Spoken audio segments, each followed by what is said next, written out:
Hey Big 12 fans, it's our final regular season women's basketball around the rim. I'm Aaron Pryor. About the only thing that we know for certain is that the Baylor Bears will be the #1 seed in next week's Big 12 Women's Basketball Championship. Texas and Iowa State are deadlock tied for second place. West Virginia sits just behind the Horns and Cyclones.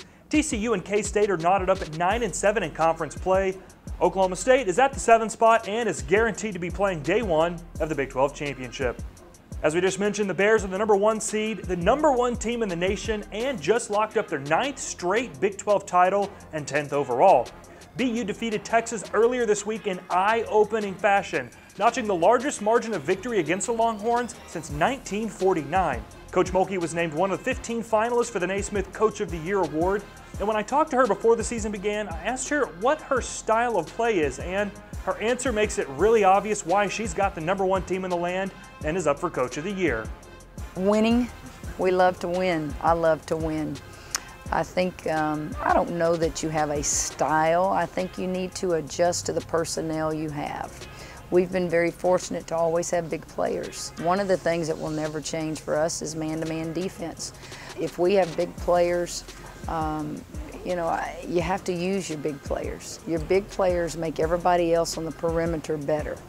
Baylor closes out the season on Monday against West Virginia, and speaking of that mentioned size, senior Kalani Brown leads the Big 12 in field goal percentage. Forward Lauren Cox leads the league in blocks per game. But what's interesting to me is that Baylor doesn't lead in any other individual categories. They lead in a multitude of team statistical categories: points per game, blocks per game, assists per game, rebounds per game, and team field goal percentage.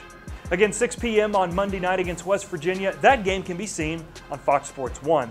The other big matchup of the weekend, the Texas Longhorns and the Iowa State Cyclones. They'll get together in Austin in this huge matchup because this game will break the second place tie in the standings heading into the final night of games. The last time these two teams got together, Texas went into Hilton and defeated the Cyclones 64-62. In that game, Iowa State's Bridget Carlton, like she's done for ISU all season long, led the way with 20 points and 9 rebounds.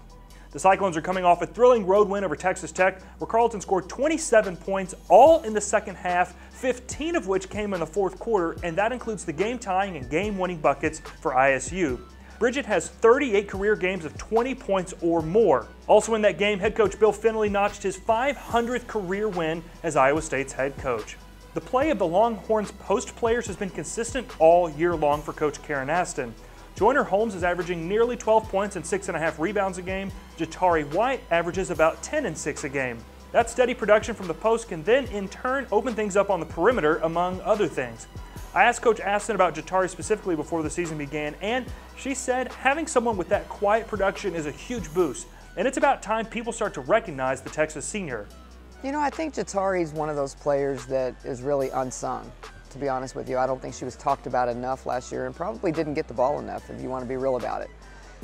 She's a player that, to me, as a coach, I really appreciate because she is very solid with the way she practices. She's very solid with the way she performs in the games.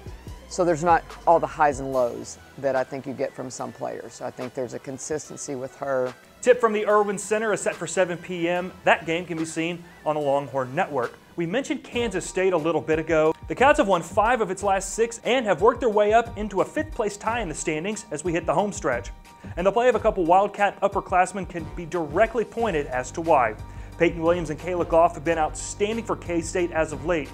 Williams leads K-State in points and rebounds per game and tied a career high with 21 points on Wednesday night against West Virginia. Goff dropped a career high 30 in that same game against WVU to help continue to surge the Cats up the standings. In fact, in that game, the 51 combined points marks the 23rd time in program history that 2 players have combined for more than 50 in a game. That's the most since 2013. K-State will look to keep that momentum going with a home game against Texas Tech this Saturday, then finishing over on the road in Stillwater on Monday night.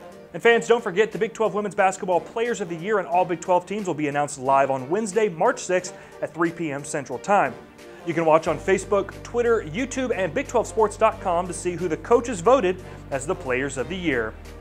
Thanks for watching, everyone, and we'll see you over in Oklahoma City for the Phillips 66 Big 12 Women's Basketball Championship. For the Big 12 Conference, I'm Aaron Pryor.